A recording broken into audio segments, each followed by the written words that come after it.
इस स्वागत के लिए आप सभी तैयार हैं।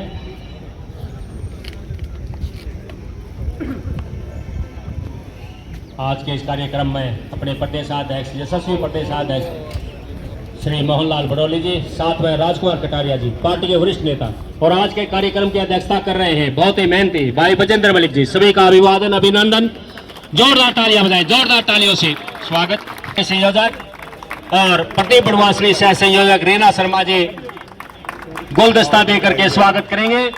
रीना शर्मा, महेंद्र चिदाना, प्रदीप बड़वासनी सह संयोजक, और इस कार्यक्रम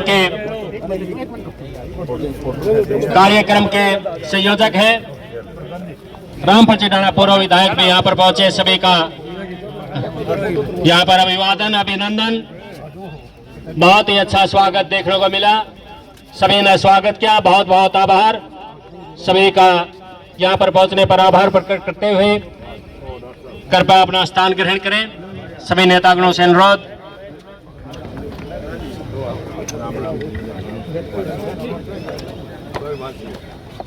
बहुत धन्यवाद। बढ़ाया अपने बच्चों का जो धाविका है, यहाँ पर जो भी है यहाँ पर पहुंचे, सबका मान सम्मान बढ़ाया, यहाँ पर अपना समय निकाल करके पहुंचे। और अपने पूर्व प्रत्याशी बड़ौदा हल्का से श्री प्रदीप सांगवान जी हमारे मध्य पहुंचे, इनका भी यहाँ पर पहुंचने पर आभार। आओ प्रदीप जी, एक फोटो आप भी।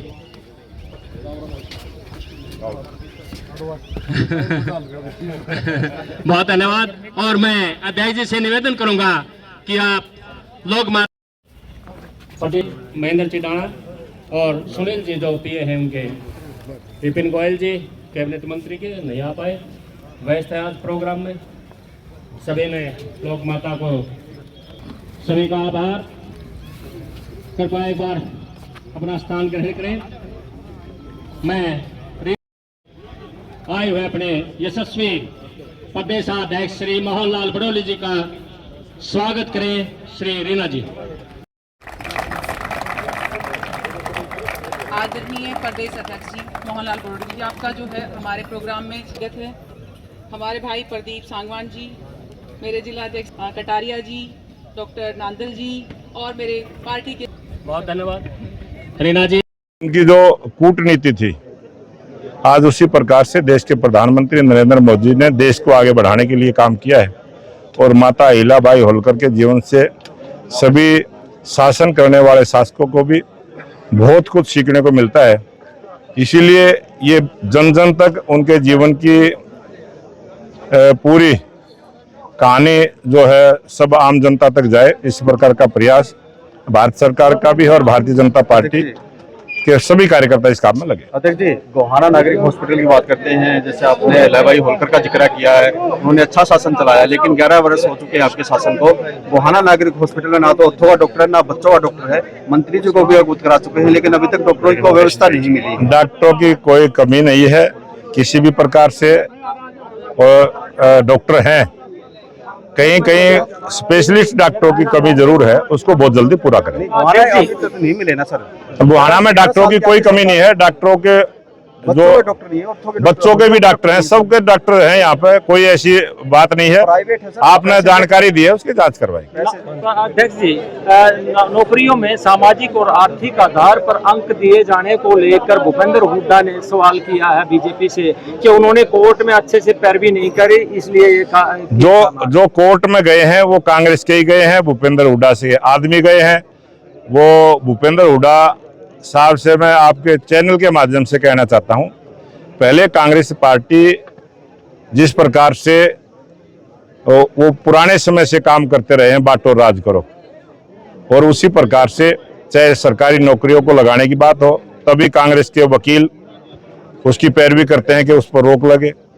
कभी भी कोई व्यवस्था गरीब समाज के लिए बनाने का काम करते हैं। जिस परिवार में कोई नौकरी आज तक नहीं है, अगर उसको नंबर देने की कोई पॉलिसी बनती है, नीति बनती है, उसका विरोध कांग्रेस करती है।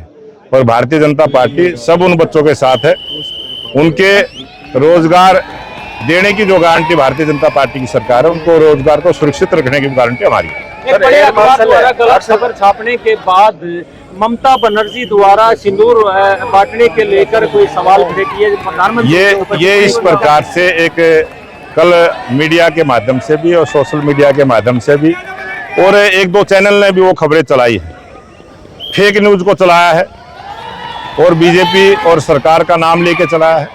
ये बहुत निंदनीय है और इसके प्रकार की काम करने वाले अपने देश में कुछ लोग हैं, कुछ पार्टियां हैं, उनको भी कानून सजा देने का काम कर रहे हैं। देश में पहली बार ऐसा हुआ है, एयर मार्शल आए हैं, उन्होंने प्रेस कॉन्फ्रेंस की है कि डील तो हो जाती है लेकिन समय पर पूरी नहीं होती, जिससे जो सेनाएं हैं वो कहीं ना कहीं थोड़ा सा चिंता महसूस करती हैं। आज हमारे देश की सेना मजबूत है, आज हमारे देश की सेना निश्चिंत है, किसी प्रकार की परेशानी सेना को नहीं है। और जो ऑपरेशन सिंदूर किया है और जो जिन्होंने उसका नेतृत्व किया, उन्हीं बहनों के द्वारा प्रेस को संबोधित करके सारी जानकारी दी। प्रधानमंत्री लगातार पाकिस्तान में उग्रवादियों को चेता रहे हैं कि अगर दोबारा हरकत की तो दिलों से निकाल कर बुरी हालत की जाएगी, क्या कहें? ये स्पष्ट है और देश के प्रधानमंत्री नरेंद्र मोदी जी ने पूरे विश्व को ये बताने का काम किया है कि आतंकवाद को जड़ से खत्म करने का जो अभियान भारतीय सेना ने लिया है और देश की लोकप्रिय प्रधानमंत्री नरेंद्र मोदी जी के नेतृत्व में लिया है और स्पष्ट तौर पर मीडिया के सामने पूरी दुनिया को बताया है कि हमने अपनी सेनाओं को खुली छूट दी है।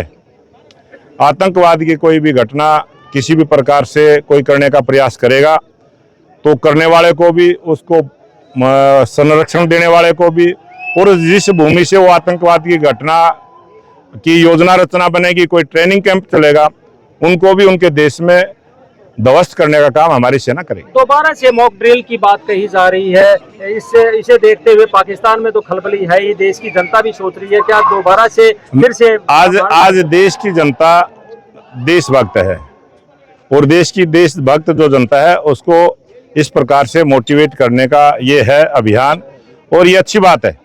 इस प्रकार की मॉक ड्रिल और किसी प्रकार का भी भय कहीं ना आए, निर्भय होकर जीवन जिए, इस प्रकार का वातावरण देश में बनाना पड़ेगा। बहुत सारे लोग देश में भय उत्पन्न करते रहते हैं और ये सरकार जो काम कर रही है बहुत बढ़िया कर रही है।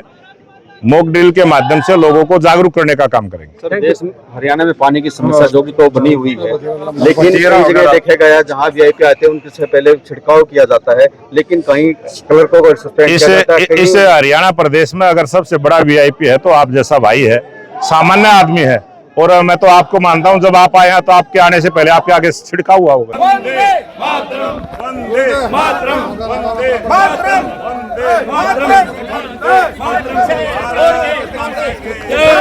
भारत माता की जय, भारत माता की जय। वंदे मातरम, वंदे मातरम, वंदे मातरम। भारत माता की जय, भारत माता की जय, भारत माता की